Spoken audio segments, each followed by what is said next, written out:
சங்கீதம் 33. நீதிமான்களே, கர்த்தருக்குள் களிகூருங்கள். துதி செய்வது செம்மையானவர்களுக்கு தகும்.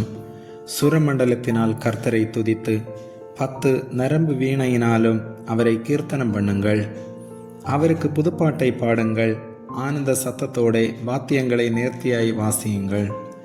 கர்த்தருடைய வார்த்தை உத்தமமும் அவருடைய செய்கையெல்லாம் சத்தியவுமாயிருக்கிறது. அவர் நீதியிலும் நியாயத்திலும் பிரியப்படுகிறார். பூமி கர்த்தருடைய காருண்யத்தினால் நிறைந்திருக்கிறது. கர்த்தருடைய வார்த்தையினால் வானங்களும் அவருடைய வாயின் சுவாசத்தினால் அவைகளின் சர்வ சேனையும் உண்டாக்கப்பட்டது. அவர் சமுத்திர ஜலங்களை குவியலாக சேர்த்து ஆழமான ஜலங்களை பொக்கிச வைப்பாக வைக்கிறார். பூமி எல்லாம் கர்த்தருக்கு பயப்படுவதாக. உலகத்தில் உள்ள கொடிகளெல்லாம் அவருக்கு அஞ்சி இருப்பதாக. அவர் சொல்ல ஆகும், அவர் கட்டளையிட நிற்கும். கர்த்தர் ஜாதிகளின் ஆலோசனையை விருதாவாக்கி ஜனங்களுடைய நினைவுகளை அவமாக்குகிறார். கர்த்தருடைய ஆலோசனை நித்திய காலமாகவும் அவருடைய இருதயத்தின் நினைவுகள் தலைமுறை தலைமுறையாகவும் நிற்கும்.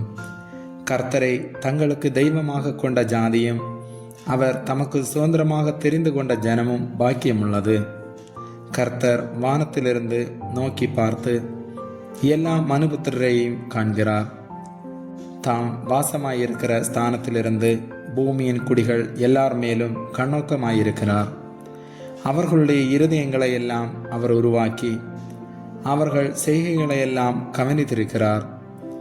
எந்த ராஜாவும் தன் சேனையின் மிகுதியால் ரட்சிக்கப்படான். சௌரியவானும் தன் பலத்தின் மிகுதியால் தப்பான். ரட்சிக்கிறதற்கு குதிரை விருதா, அது தன் மிகுந்த வீரியத்தால் தப்புவியாது.